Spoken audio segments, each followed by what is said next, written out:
Hi friends, Hi. welcome to Samriya Kalata channel. ரொம்ப நாளைக்கு அப்புறம் உங்களை நாங்கள் சேர்ந்து மீட் பண்ணுறதுல ஹாப்பியாக இருக்கோம். ஸோ இன்னைக்கு டாபிக் பற்றி பார்த்துடலாம். நிறைய பேருக்கு சொந்த வீடுன்றது ஒரு பெரிய கனவு. சில பேர் சொல்கிற விஷயம் என்னன்னா, சொந்த வீடு வந்து கமிட்மெண்ட், வாடகை வீட்டில் இருக்கிறது தான் புத்திசாலித்தனம் அப்படின்னு சில பேர் சொல்கிறாங்க. ஸோ இன்னைக்கு நம்ம டாபிக் என்னன்னா, சொந்த வீடு வாங்கலாமா, வாடகை வீட்லயே இருக்கலாமா, சொந்த வீடு வாங்குறதுனால இருக்கிற ப்ரோஸ் அண்ட் கான்ஸ் பத்தியும், வாடகை வீட்லயே இருக்கிறதுனால நடக்கிற நன்மை தீமைகள் பத்தியும் நம்ம இந்த வீடியோல பேச போறோம். வாங்க வீடியோக்குள்ள போகலாம். ஏன் சொந்த வீடு வாங்கணும்? சொந்த வீடு ஏன் வாங்கணும்னா, அது வந்து ஒன்று ஒரு அசெட், அது நம்ம பில் பண்றோம். இன்னொன்று வந்து நமக்கு ஒரு ஒரு ப்ரைடுன்னு சொல்லலாம். அதுக்கப்புறமா ஒரு செக்யூரிட்டி, ஃபேமிலிக்கு நம்ம நாளைக்கு என்ன ப்ராப்ளம் ஆனாலும் நமக்குன்னு ஒரு வீடு இருக்கு சொல்லுவாங்கல்ல, அதுக்காக ஒரு ரீசனுக்காகவும் நம்ம வந்து ஒரு சொந்த வீடு வாங்குவாங்க நிறைய பேர்.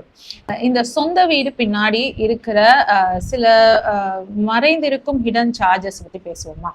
ஃபர்ஸ்ட், சொந்த வீடுன்னு வாங்கினா பெரிய கமிட்மெண்ட்டே இஎம்ஐ. ஆமா. ஸோ அந்த அது வந்து ஒரு லாங் டேர்ம் கமிட்மெண்ட்.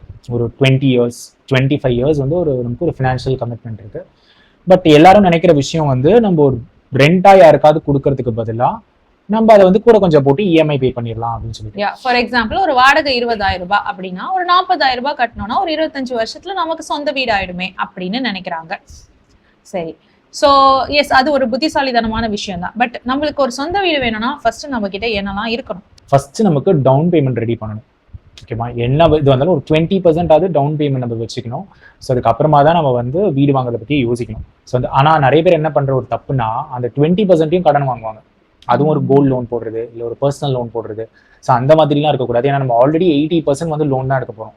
ஸோ அதுக்கே இஎம்ஐ, இப்போ நீ சொன்னல லோனுக்கு வந்து இஎம்ஐ வந்து 40,000 தான் இருக்கும். ஆனால் ஆக்சுவலாக ரியாலிட்டியில் பார்த்தா அந்த மாதிரி இருக்காது, அதை விட அதிகமாக இருக்கும். ஏன்னா இப்போ நம்ம ஒரு 20,000க்கு ஒரு ரெண்ட் கிடைக்குதுன்னா, அது ஒரு வீடே பார்த்தோன்னா 80 lakhs to 1 crore இருக்கும் easily. Okay, 80 lakhs to 1 crore. So நம்ம அதே மாதிரியான ஒரு வீடு வாங்கணும், நம்ம இருக்கிற ரெண்ட் இருக்கிற அதே ஃபெசிலிட்டியோட அதே லொக்கேஷனில் வாங்கணும்னா நமக்கு எப்படியும் ஒரு 1 crore கூட ஆகும். ஓகேவா? 1 crore ஆச்சுன்னா நம்ம 20 lakh டவுன் பேமெண்ட் பே பண்ணாலும் பேலன்ஸ் 80 lakh 40,000லாம் வராது, 65,000 கூட வரும். ஒரு 8% இன்க்ரீஸ் பண்ணா கூட எப்படியும் ஒரு 65,000 வரும், ஒரு 8% இன்ட்ரெஸ்ட் ரேட் போட்டால் கூட. ஸோ 40,000 அதுவே தப்பு. ஓகேவா? அதுவே அதிகமாக தான் ஆகும், 60,000. ஸோ இன்னொன்று இம்பார்ட்டன்டான விஷயம், ஓனர்ஸ் வாங்கும்போது நம்ம அந்த 1 crore சொல்றோம்ல, அதுக்கப்புறமா ரெஜிஸ்ட்ரேஷன் சார்ஜ் இருக்கும், அதுக்கப்புறமா இன்டீரியர்ஸ் இருக்கும். எவ்வளோ இருந்துற போது ரெஜிஸ்ட்ரேஷன் ஒரு 10% இருக்கும். ஸோ 1 crore ஒரு ஹவுஸ்னா ஒரு 10 lakhs 8 lakhs 9 lakhs அப்படி ஆகும். ஓகேவா? ஸோ அது இல்லாமல் இன்டீரியர்ஸ் ஈஸிலி ஒரு 7 lakhs 8 lakhs நம்ம என்ன பட்ஜெட்ல போனாலும், இன்னும் பட்ஜெட்டடா போனா கூட ஒரு மினிமம் சொல்றோம், ஒரு 2 BHK ஒரு 6-7 lakhs அப்படி ஆயிடும். அதுக்கப்புறமா மெயின்டெனன்ஸ், அந்த ஃபிளாட்டோட மெயின்டெனன்ஸ், ஜென்ரலா ப்ராப்பர்ட்டி டேக்ஸ், அதெல்லாம் இன்க்ரீஸ் ஆகிட்டே இருக்கு. இப்பெல்லாம் வந்து முன்ன மாதிரி வந்து ஸ்டாண்டர்டாலாம் இல்லை, இப்போ வந்து அப்படியே இன்க்ரீஸ் ஆகிட்டே இருக்கு கவர்மெண்ட். ஸோ அதுவும் வந்து நம்ம இந்த காஸ்ட் எல்லாம் நம்ம பார்க்கணும். ஸோ நாங்கள் ஒரு கேட்டட் கம்யூனிட்டியில தான் இருக்கோம். ஸோ இங்கே பார்த்தீங்கன்னா மெயின்டெனன்ஸ் சார்ஜே 3 BHKக்கு 8,000 நாங்கள் பே பண்ணுறோம். இது வந்து சில பேர் வந்து இதை தான் வீட்டு வாடகையாக இன்னமும் கொடுத்துட்டு இருக்காங்க. ஸோ அவ்வளோ சார்ஜ் ஆகுது. நம்ம இதெல்லாம் வந்து கணக்கில் எடுத்துக்கணும் அப்படின்றது தான் சொல்ல வரோம், வேற ஒன்றும் கிடையாது. டிபெண்ட்ஸ் நம்ம எந்த மாதிரி ஃபிளாட்ல போறோம்னு சொல்லிட்டு. சும்மா ஒரு ஸ்டாண்டலோன் அபார்ட்மெண்ட் போனால் ஆப்வியஸ்லி இந்த மாதிரி சார்ஜஸ் ஆகுது, 1,500 2,000 முடிஞ்சிடும். பட் இந்த மாதிரி ஒரு பெரிய கேட்டட் கம்யூனிட்டியில் போனீங்கன்னா இந்த காஸ்ட்டை நம்ம எடுத்துக்கணும். ஸோ நம்ம 1 crore கொடுத்து வீடு வாங்குறது ஒரு விஷயம்னாலும் அதுக்கு இஎம்ஐ அதை மட்டும் நம்ம பார்க்கக்கூடாது. ஓவரால் ஒரு லார்ஜர் பிக்சர் பார்க்கணும், எவ்வளோ காஸ்ட் ஆகும் எல்லாமே அதை வந்து நம்ம பட்ஜெட்ல போடணும். ஸோ ஒரு லட்சம் சம்பாதிக்கிறாரு ஒருத்தர்னா, அவருக்கு இவ்வளோ லோன் போச்சுன்னா 60,000 ரூபாய் 65,000 கிட்ட வந்துட்டு இஎம்ஐயே போச்சுன்னா அப்புறம் குடும்பம் நடத்துறதுக்கு காசு எங்க இருக்கு, சேவ் பண்றதுக்கு எங்க காசு இருக்கு? அதுதான். ஸோ நம்ம வந்து 1 lakhலாம் ஏர்ன் பண்றாருன்னா மேக்ஸிமம் இஎம்ஐ வந்து 40% தான் இருக்கணும். அதுவே அதிகம், அந்த ஹையர் சைட் சொல்லுவேன் நான்.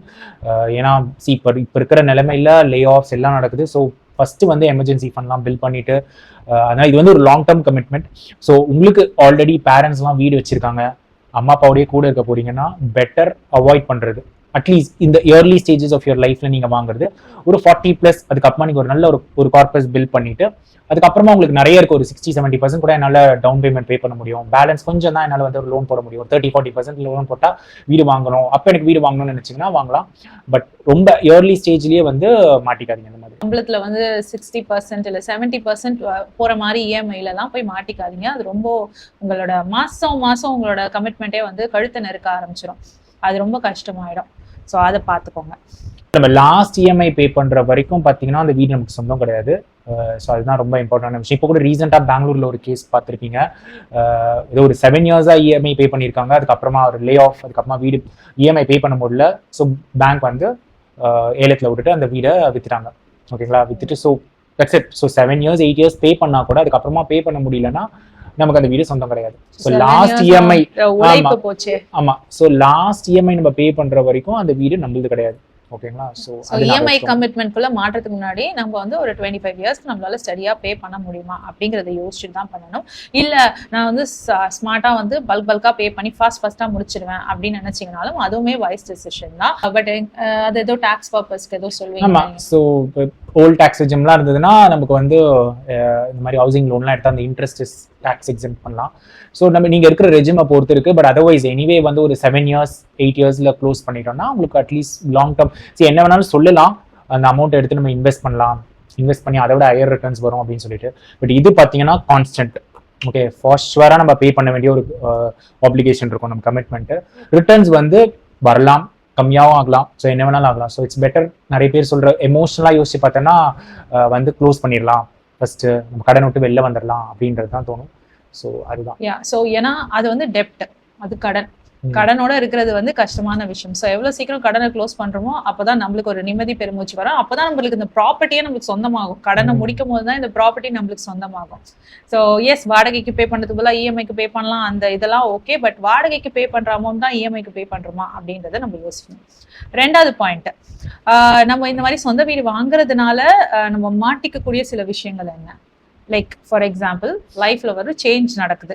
இப்ப எனக்கோ இல்ல இவங்களுக்கோ வேற எங்கேயோ ஜாப் கிடைக்குது, வேற ஏரியால, வேற லொகேஷன் போனா என்ன ஆகும் அப்படின்றத பாருங்க. ஸோ அதனாலதான் சொல்றேன், கொஞ்சம் பெட்டர் வந்து ஒரு 40+ அந்த மாதிரி எடுக்கிறதே ஒரு பெட்டரான ஆப்ஷனோன்னு, அதுவும் இப்ப இருக்கிற நிலைமையில வந்து ஒரு பெட்டரான ஆப்ஷனா இருக்கும். ஏன்னா பை த டைம் நமக்கு அட்லீஸ்ட் ஓரளவுக்கு தெரிஞ்சிடும் நம்ம ஒரு எந்த சிட்டியில இருக்க போறோம் அப்படின்னு சொல்லிட்டு. ரொம்ப யங் ஏஜ்லயே வாங்கிட்டீங்கன்னா மேரேஜ் ஆகலாம், அதுக்கப்புறமா நம்ம வேற லொகேஷன் மூவ் ஆகுற மாதிரி இருக்கலாம். அப்படி போனீங்கன்னா என்ன ஆகும், அங்கேயும் போயிட்டு ஒரு ரெண்டல் கமிட்மெண்ட் இருக்கும், இன்னொரு இடத்துல அங்கே போய் இன்னொரு வீடு வாங்க முடியாது இல்லை. ஸோ ஆப்வியஸ்லி ஒரு ரெண்டல் கமிட்மெண்ட் இருக்கும். இந்த இதுக்கு இஎம்ஐ பே பண்ணணும். ஸோ இதை நீங்கள் ரெண்ட் விட்டா கூட ரெண்ட்ல வர இன்கம் வச்சு இஎம்ஐ பே பண்ணலாம். பட் மோஸ்ட்லி நமக்கு என்ன ப்ராப்ளம்னா, rental amount will not be equal to EMI. Simple இல்லை. ஸோ அப்படி இருந்தால் எல்லாருமே வீடு வாங்கிடுவாங்க, நம்ம ஊர்ல எல்லாருமே வீடு வாங்கிடுவாங்க. ஸோ அது நடக்காது, அந்த மாதிரி இருக்க வாய்ப்பே இல்லை. ஒரு அதே ஏரியால ஒரு வீடு பார்த்தோம் அப்படின்னு சொன்னா ஒரு ரெண்ட் வந்து 20,000 இருக்குன்னா அங்கே நீங்க இஎம்ஐ பே பண்றதா எப்படி 60,000 பே பண்ற மாதிரி இருக்கும். மினிமம் 50,000 பே பண்ற மாதிரி இருக்கும், ஈவன் ஒரு 25 இயர் லோன் எடுத்தா. ஸோ அதுதான் வந்து நம்ம அதெல்லாம பார்த்துக்கணும். ஸோ நீங்க இந்த மாதிரி மூவ் ஆக போற மாதிரி இருக்கு, வேற ஒரு கண்ட்ரி மூவ் ஆகலாம், இல்லை வேற ஒரு ஸ்டேட் மூவ் ஆகலாம், ஸோ என்ன வேணாலும் இருக்கலாம். ஸோ அதுக்காக வந்து ரொம்ப யங் ஏஜ்ல வாங்குறத கொஞ்சம் அவாய்ட் பண்றது ஒரு பெட்டர் ஆப்ஷன். ஏன்னா இன்னும் யங் ஏஜ்ல வாங்கினீங்கன்னா என்ன ஆகும்னா, சின்ன வீடா வாங்குவோம் கரெக்டா, ஒரு 2 BHK பிளான் பண்றோம்னு வச்சுக்கோங்க, ஒரு 900 ஸ்கொயர் ஃபீட்ல வாங்குவோம். அதுக்கப்புறமா என்ன ஆகும், 5-10 இயர்ஸ்க்கு அப்புறமா வந்து குழந்தைங்க பெருசாவாங்க. சப்போஸ் பேரண்ட்ஸ் இருந்தாங்கன்னா அவங்களுக்கு ஒரு ரூம் தேவைப்படும்.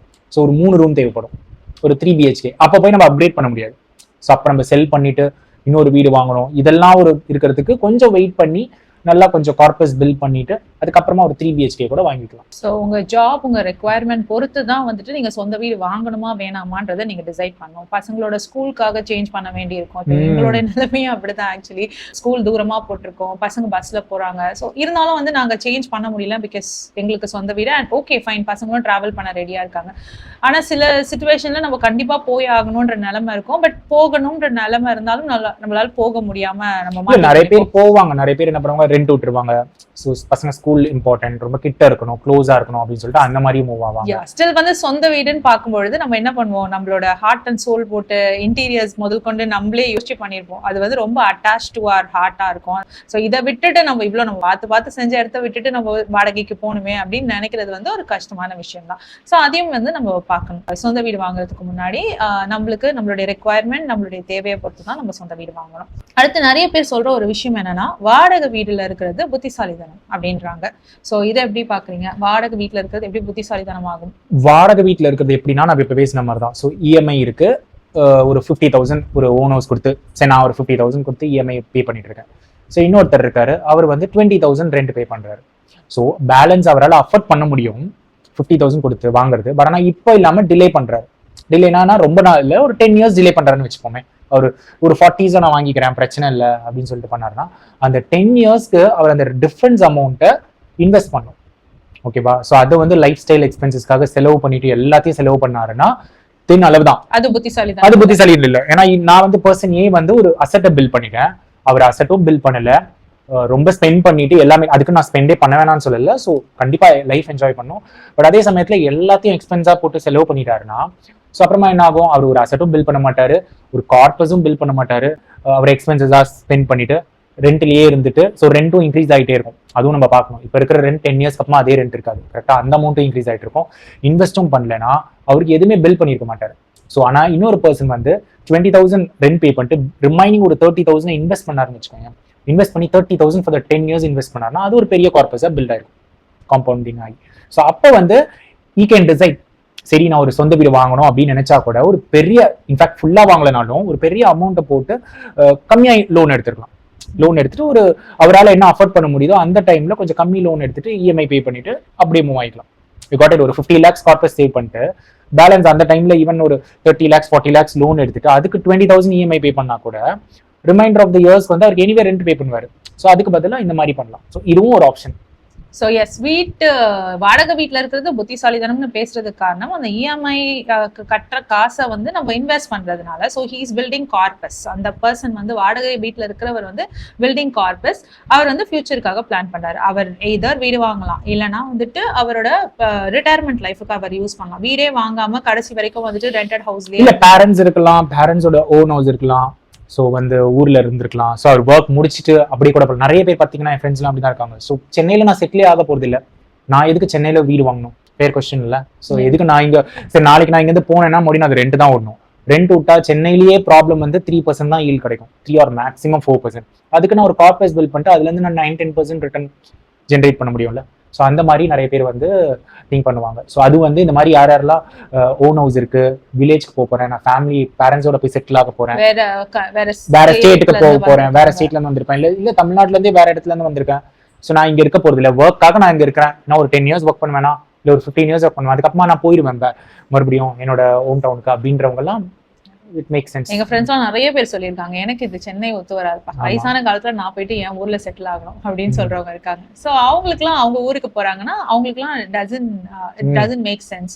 ஆனா அவங்களோட வைஃப் எல்லாம் ஆக்சுவலி ரொம்ப அவங்கள ப்ரெஷர் பண்ணுவாங்க. அதுக்கு ரீசன் என்னன்னா அங்க போயிட்டு மாமனார் மாமியாரோட சேர்ந்து இருக்க வேணாம் அப்படிங்கிறதுனால சில பேர் வந்து ப்ரெஷர் பண்ணுவாங்க. பட் எஸ், அவங்க கனவு வந்து இல்ல அங்கதான் நாங்க போறோம்னா தென் அவசியமே கிடையாது சொந்த வீடு வாங்கணுன்றது. ஸோ இதுதான், வாடகை வீட்டில் இருந்துட்டு நீங்க இன்வெஸ்ட் பண்ணாமல் இருந்தீங்கன்னா அது புத்திசாலித்தனம் இல்லை. இன்வெஸ்ட் பண்ணி ஒரு கார்பஸ் பில் பண்றீங்கன்னா எஸ் அஃப்கோர்ஸ் வாடகை வீட்டில் இருக்கிறது பெரிய புத்திசாலித்தனம். சொந்த வீட்டில் இருக்கிறதுனால வர நன்மைகள் அண்ட் வாடகை வீட்டில் இருக்கிறதுனால வர பிரச்சனைகளை பத்தி பார்ப்போமா? வாடகை வீட்டில் பிரச்சனை என்ன, பேசிக்கலி ரெண்ட் ஏற்றுவாங்க. ஸோ நம்மளால சொல்ல முடியாது இங்கதான் இருக்க முடியுமா அப்படின்னு சொல்லிட்டு. ரொம்ப நமக்கு வீடு பிடிச்சிருந்திருக்கும், எல்லாம் செட் ஆயிருக்கும், நமக்கு திடீர்னு வந்து காலி பண்ணுன்னு சொல்லலாம். அவங்க வரேன்னு சொல்லுவாங்க. ஆமா, எங்க ரிலேட்டிவ் வராங்க, இல்லை நாங்க வெளில விட போறோங்க, இல்லை விற்க போறோம், அதனால நீங்க காலி பண்ணுங்க அப்படின்னு சொல்லுவாங்க. ஸோ இதெல்லாம் நாங்களே ஃபேஸ் பண்ணியிருக்கோம் அந்த மாதிரி. ஸோ நமக்கு நல்ல வீடு பிடிச்சிருக்கோம், எல்லாமே செட் ஆயிருக்கும், அதுக்கப்புறமா பார்த்தோன்னா நம்ம மறுபடியும் அகெயின் ஷிஃப்டிங், வேற ஒரு வீடு சர்ச் அதெல்லாம் பண்ற மாதிரி இருக்கும். ஸோ ஒவ்வொரு ஷிஃப்டிங்க்கும் நம்ம லேக்ஸ் எடுத்து வைக்கணும். லேக்ஸ் இல்ல, பட் ஆனா அதுவே ஒரு ஸ்ட்ரெஸ் தானே நமக்கு. ஒரு 2 AC இருக்கும், எல்லாமே சேஞ்ச் பண்ணணும், பிளஸ் எல்லாம் வந்து ஏரியா செட் ஆயிருக்கும், அதே ஏரியால வீடு கிடைக்கணும். ஸோ நம்ம இல்லைன்னா என்ன பண்ணுவோம், சரி காம்ப்ரமைஸ் பண்ணி வேற எங்கேயாவது போலான் இருக்கும். இப்போ இந்த கிட்ஸ் எல்லாம் இருக்காங்கன்னா, ஸ்கூல்லாம் இருக்காங்கன்னா நம்ம கண்டிப்பா வேற இடம் சுத்தி அதே இடத்துல தான் பார்ப்போம். அதே இடத்துல நமக்கு நல்ல வீடு கிடைக்கணும், நல்ல வென்டிலேஷனோட கிடைக்கணும், எல்லாமே நமக்கு பிடிக்கிற மாதிரி அமையணும், நல்ல ஹவுஸ் ஓனர் அமையணும். ஸோ அதெல்லாமே ஒரு கஷ்டமான விஷயம் தான். ஸோ எஸ், வாடகை வீட்டில் இருந்தால் நம்மளுக்கு ஏற்ற மாதிரி இன்டீரியர்ஸ் பண்ணி வச்சுக்க முடியாது, நம்மளுக்கு ஏற்ற மாதிரி ஒரு ஆணி கூட அடிச்சு வச்சுக்க முடியாது, படம் மாட்டினாலும் பெர்மிஷன் கேட்கணும், 2 AC போடணும்னா அதுக்குமே வந்து ஹவுஸ் ஓனர் பெர்மிஷன் வேணும். ஸோ எல்லாத்துக்குமே வந்து பெர்மிஷன் கேட்டு செய்ய வேண்டியதாக இருக்கும். ஸோ சொந்த வீட்டில் வந்து அது கிடையாது, உங்கள் சொத்து உங்கள் உரிமைன்ற மாதிரி நீங்கள் என்னன்னாலும் பண்ணிக்கலாம். ஸோ அந்த ப்ரிவிலேஜ் வந்து சொந்த வீட்டில் இருக்கதான் செய்யுது. ஸோ வாடகை வீட்டில் இருக்கிறதுனால அட்வான்டேஜ்னு பார்த்தா நீங்கள் அஃப்கோர்ஸ் நீங்கள் எப்போ நினைச்சாலும் மூவ் ஆகலாம், நீங்கள் நினைக்கலாம், நீங்கள் முடிவெடுக்கலாம், நீங்கள் வந்துட்டு ஷிஃப்ட் ஆகணும், வேலை விஷயமா மாறணும் அப்படின்னு நினைச்சா மாறலாம். பட் சொந்த வீட்டுக்காரங்களுக்கு அது கொஞ்சம் பிரச்சனை தான்.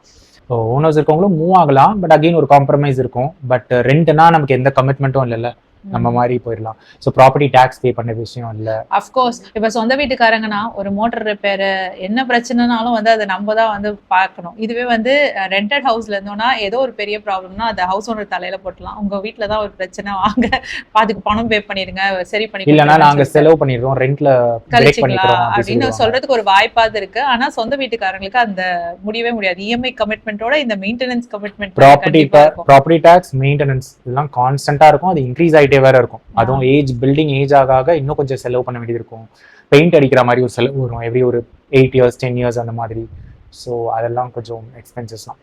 சொந்த வீடு வச்சிருந்தா அவ்வளவுதான், நம்ம வாங்கிட்டோம், நம்ம அவ்வளவுதான் காலகாலத்துக்கு நம்ம செட்டில்டு அப்படின்னு நம்ம நினைக்கவே முடியாது. சொந்த வீட்லயும் வந்துட்டு செலவுக்கு மேல செலவுகள் வந்துகிட்டே தான் இருக்கும். டிலே என்ன பண்ணுங்க, பட் ஆனால் உங்களுக்கு வீடே இல்லை அப்படின்னு சொன்னா கண்டிப்பா ஒரு வீடு நம்மளோட ரிட்டையர்மெண்ட் ஏஜ்க்கு கண்டிப்பா வேணும். ஸோ அந்த டைம்ல போயிட்டு நம்ம சேஞ்ச் ஆகிட்டே இருக்க முடியாது. யோசிச்சு பாருங்க, ஒரு 55 years ஆகுது, அப்படியே இமேஜின் பண்ணிக்கோங்க. அந்த டைம்ல போயிட்டு ஒரு இடத்துல இப்பயாவது எங்க இருக்கும் மூவ் ஆகிட்டே இருக்கும். அப்ப யோசிச்சு பாருங்க என்ன பண்றது. என்ன கேட்டா வந்து வாழ போற வருஷங்கள் கொஞ்சம் காலமா இருக்குதுன்னா அந்த பணத்தை தூக்கி ஏன் வீட்டுல போடுவானே. இப்ப வீடு 1 கோடி இல்லாம கிடைக்காது. சோ நம்ம வாழ போறதே வந்து இன்னும் 40 வருஷம்னா எதுக்கு அந்த கமிட்மெண்ட் அப்படின்றதுதான் என்ன பொறுத்த வரைக்கும். 40 வருஷம் சொல்லல, 40 years is a long time பா.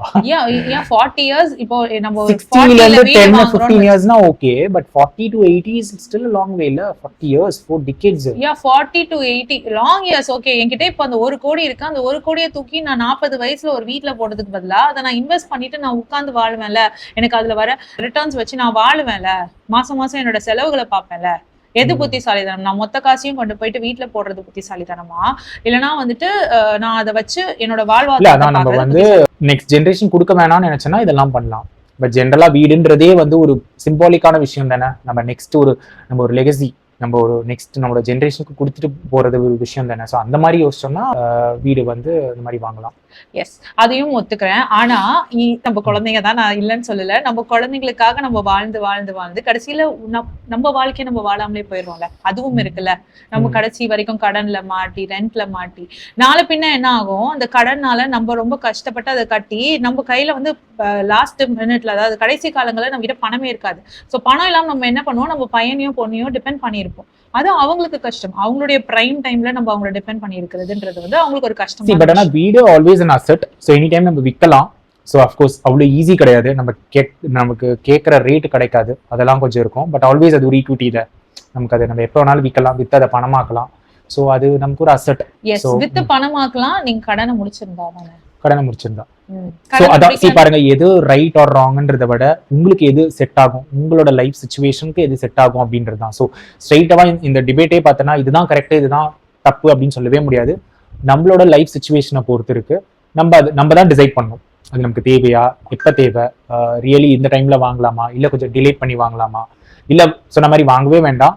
நான் வந்து last my stages of my life வந்து நான் இருக்கிற பணத்தை ஸ்பெண்ட் பண்ணணும், நானே ஸ்பெண்ட் பண்ணிட்டு போகணும், நான் வந்து என்னோட சில்ட்ரனுக்குலாம் கொடுக்கணும்னு அவசியம் இல்லை அப்படின்லாம் நினைச்சிட்டேன்னா தென் வாங்குறது நாட் அ குட் டிசிஷன். சரி, கன்க்ளூஷன் நான் என்ன சொல்ல வரேன்னா, சொந்த வீடு வாங்குறவங்களுக்கு முன்பணம் இருந்தால் உங்களால ஒரு 30% ஆகுது முன்பணம் ரெடி பண்ண முடிஞ்சா நீங்க வந்து சொந்த வீடு வாங்குங்க. அதுக்கு மேல வந்துட்டு லோன் போடுங்க. But that it self will be like என்ன, அதாவது 1 கோடி வீடுக்கு 30% போச்சுன்னா 70 லட்சம். அது வந்து திரும்பி 60-65,000 வந்து மாசம் பே பண்ண வரும். ஸோ அது உங்களுக்கு அஃபோர்டபுளா, உங்க சம்பளம் மேபி 1.5 லட்சம் இருக்கலாம், இல்லை 2 லட்சம் இருக்கலாம்.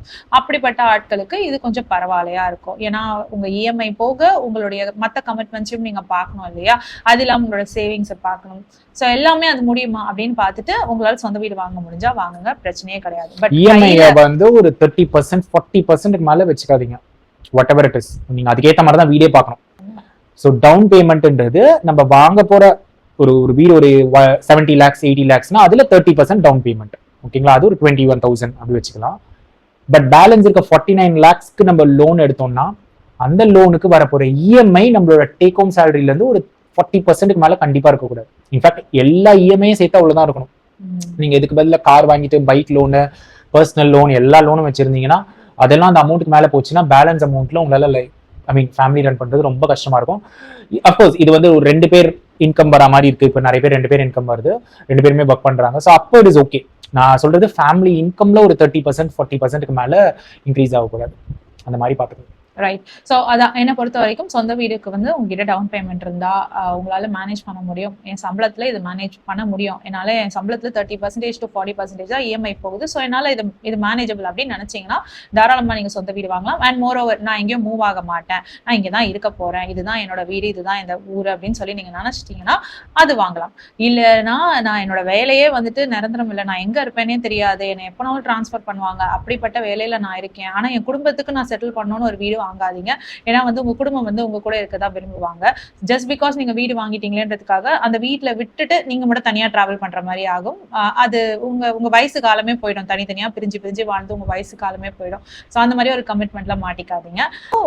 உங்களோட வேலை வந்து ரொம்ப டிரான்ஸ்ஃபர் ஆகுற மாதிரி இருந்தா இல்ல பிள்ளைகளுக்காக நீங்க மூவ் ஆவீங்க அப்படின்னா தயவு செஞ்சு கொஞ்சம் யோசிச்சு கொஞ்சம் டிலேடா வந்து வாங்குங்க சொந்த வீடு. அது வரைக்கும் வாடகை வீட்டுல இருந்துட்டு அந்த மிச்ச காசை வந்து இன்வெஸ்ட் பண்றது புத்திசாலித்தனம். So this is the conclusion. இது சரி அது சரின்னு சொல்றதுக்காக நாங்க வரல. இருக்க நன்மை தீமைகள் ரெண்டுத்த பத்தியும் பேசணும் அப்படின்னு தான் நாங்க வந்தோம். நீங்க சொல்லுங்க, நீங்க வந்து வாடகை வீடு ப்ரிஃபர் பண்ணுவீங்களா இல்லைன்னா வந்து ஒரு ஓன் ஹவுஸ் ப்ரிஃபர் பண்ணுவீங்களா? ஸோ கமெண்ட் செக்ஷன்ல சொல்லுங்க. வேற ஒரு வீடியோல திரும்பி உங்களை மீட் பண்றோம். Until then, it's bye from Jemima. Bye from Dilip. Bye.